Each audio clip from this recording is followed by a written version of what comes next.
মুখ্যমন্ত্ৰীক প্ৰশংসা কৰা অখিল গগৈয়ে আজি মুখ্যমন্ত্ৰীৰ বিৰুদ্ধে ধৰ্ণা দিলে। এই মুহূৰ্তত আমি খবৰ জনাইছো আপোনালোকক কালি প্ৰশংসাৰে উপচাই পেলাইছিল মুখ্যমন্ত্ৰী ডক্টৰ হিমন্ত বিশ্ব শৰ্মা অখিল গগৈয়ে। তাৰ পিছত কিন্তু আজি দেখিবলৈ পোৱা গৈছে মুখ্যমন্ত্ৰীৰ বিৰুদ্ধে ধৰ্ণা দিছে অখিল গগৈয়ে। এই মুহূৰ্তত আমি দৃশ্যাংশ দেখুৱাবলৈ চেষ্টা কৰিম। আমি জনাইছো খবৰ গ্ৰাফিক্সৰ জৰিয়তে খবৰ আমি আপোনালোকৰ মাজলৈকে লৈ আহিছো। অখিল গগৈৰ দুটা ৰূপতে দেখিবলৈ পোৱা গৈছে। কালি মুখ্যমন্ত্ৰীক প্ৰশংসাৰে উপচাই পেলাইছিল অখিল গগৈয়ে আৰু আজি মুখ্যমন্ত্ৰীৰ বিৰুদ্ধে ধৰ্ণা দিলে অখিল গগৈয়ে। মুখ্যমন্ত্ৰী হাই হাই ধ্বনি দিলে এতিয়া অখিল গগৈয়ে। আমি জনাইছো খবৰ মুখ্যমন্ত্ৰী হাই হাই ধ্বনি দিলে এতিয়া অখিল গগৈয়ে।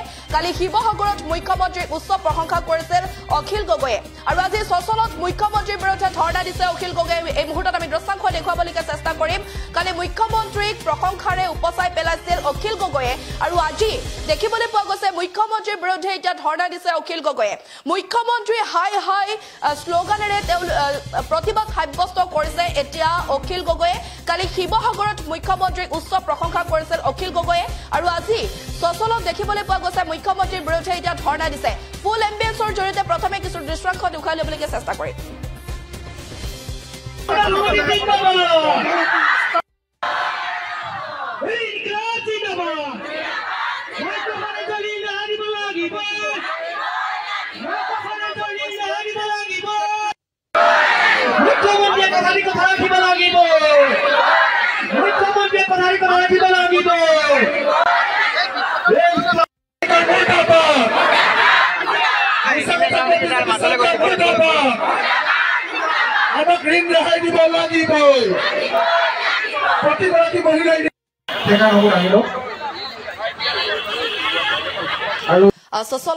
সচলস্থিত ধৰ্ণাস্থলীত মাইক্ৰ ফাইনেন্সৰ ঋণ ৰেহাইৰ দাবীত এতিয়া বৃহৎ প্ৰতিবাদী কাৰ্যসূচী ৰূপায়ণ কৰা হৈছে।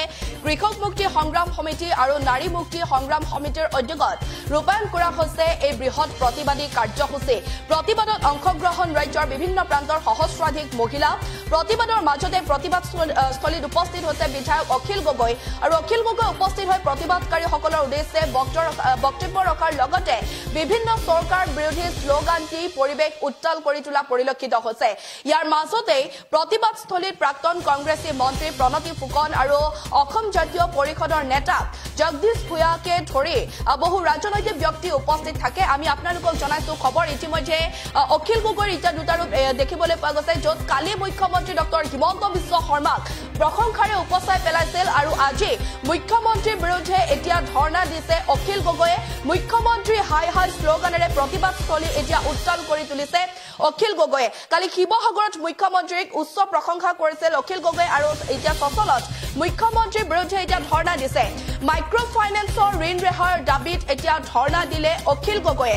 আমি জনাইছো খবৰ সচলত এতিয়া মাইক্ৰ ফাইনেন্সৰ ঋণ ৰেহাইৰ দাবীত যি বৃহৎ প্ৰতিবাদী কাৰ্যসূচী ৰূপায়ণ কৰা হৈছিল, সেই প্ৰতিবাদী কাৰ্যসূচীতে কিন্তু ক'ব লাগিব অখিল গগৈয়ে এতিয়া মুখ্যমন্ত্ৰীৰ বিৰুদ্ধে ধৰ্ণা দিছে। মাইক্ৰ ফাইনেন্সৰ ঋণ ৰেহাইৰ দাবীত এতিয়া প্ৰতিবাদী কাৰ্যসূচী ৰূপায়ণ কৰিছে অখিল গগৈয়ে। মুখ্যমন্ত্ৰী ডক্টৰ হিমন্ত বিশ্ব শৰ্মাই মিছা মাতিছে বুলি কৈছে অখিল গগৈয়ে।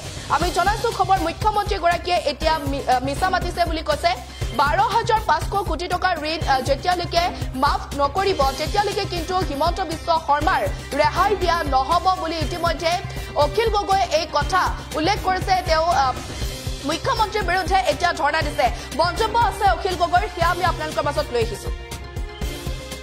হিমন্ত বিশ্ব শৰ্মাই 2021 চনৰ নিৰ্বাচনৰ আগত বুকুত থপৰিয়াই কৈ আছিলে যে অসমৰ মাইক্ৰ ফাইনেন্সৰ সকলো মহিলাৰ ঋণ তেখেতে মাফ কৰি দিব।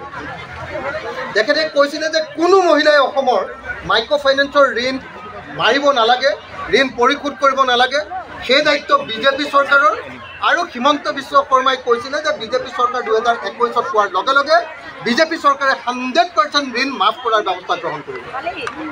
তো কিন্তু ইয়াৰ পাছত এতিয়া দেখা গ'ল 2021 যেতিয়া হিমন্ত বিশ্ব শৰ্মা অসমৰ মুখ্যমন্ত্ৰী হ'ল, মুখ্যমন্ত্ৰী হোৱাৰ পাছত ঋণ মাফ কৰা হ'ল, কিন্তু ঋণ মাফ কিমান কৰিল? আমি দেখিলোঁ যে তেখেতে কৈছিলে যে 12,500 কোটি টকাৰ ঋণ মাফ কৰা হ'ল। 12,500 কোটি টকাৰ পৰিৱৰ্তে এতিয়ালৈকে ঋণ মাফ কৰিলে কেৱল 16.72%। 16.72%হে এতিয়ালৈকে ঋণ মাফ কৰা হ'ল। অৰ্থাৎ এতিয়ালৈকে আমি দেখিলোঁ যে 2090 কোটি টকাৰ ঋণ মাফ কৰিলে। ঋণ মাফ কৰিম বুলি কিমান বুলি কৈছিলে?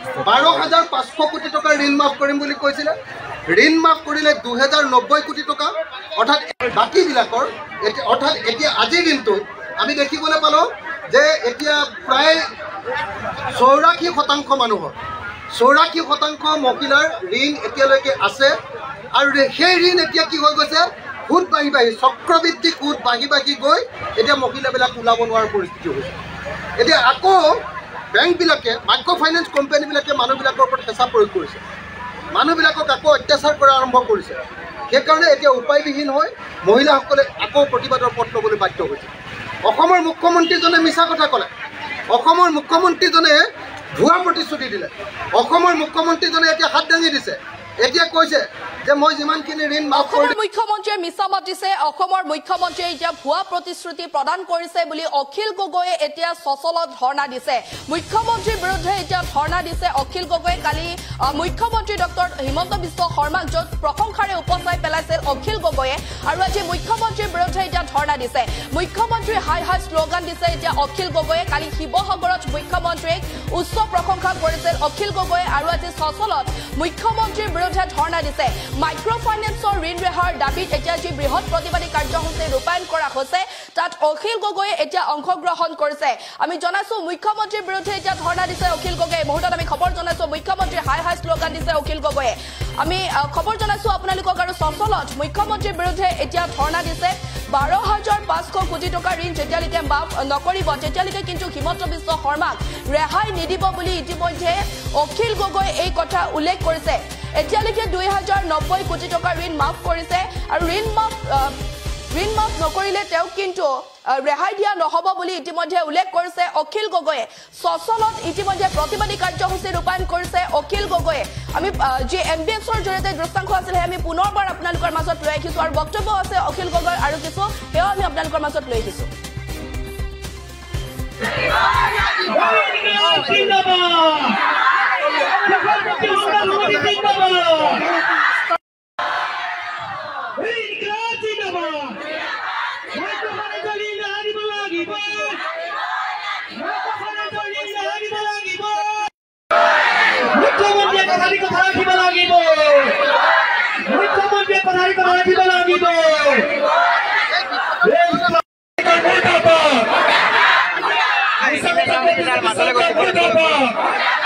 মাফ কৰি দিলো ইয়াতকে আৰু নোৱাৰো মই হাত দাঙি দিছো হাত দাঙি দিলে হ'ব নেকি ৰাইজক হ'ব নেকি তেখেতে এইটো কৈছিলে নহয় জানো তেখেতে কৈছিলে যে অসমৰ কোনো মহিলাই ঋণ আৰু কেতিয়াও মাৰিব নালাগে ঋণ মাফ কৰে মোৰ ঋণ মাৰি দিয়াৰ দায়িত্ব মুখ্যমন্ত্ৰী বুলি কৈছিলে নে নাই হিমন্ত বিশ্ব শৰ্মাই কৈছিলে নে নাই কৈছিলে নহয় জানো কিন্তু এতিয়া ঋণ মাফ কৰিলে নে নাই ঋণ মাফ কৰা নাই নহয় জানো গতিকে এতিয়া ঋণ মাফ কৰিব লাগিবনে নাই 100% 12,500 কোটি টকাৰ ঋণ যেতিয়ালৈকে মাফ নকৰিব তেতিয়ালৈকে হিমন্ত বিশ্ব শৰ্মাক ৰেহাই দিয়া নহ'ব এইটোৱে নহয় জানো এইটোৱে কথা হয়নে নহয় এই কথা ক'বৰ কাৰণে আজি হাজাৰ হাজাৰ মহিলা উজনিৰ পৰা নামনিলৈকে হাজাৰ হাজাৰ মহিলা আজি গুৱাহাটীত আহি উপস্থিত হৈছে সচলত উপস্থিত হৈ স্পষ্ট ৰূপত কৈ দিছে যে অসমৰ মুখ্যমন্ত্ৰী হিমন্ত বিশ্ব শৰ্মা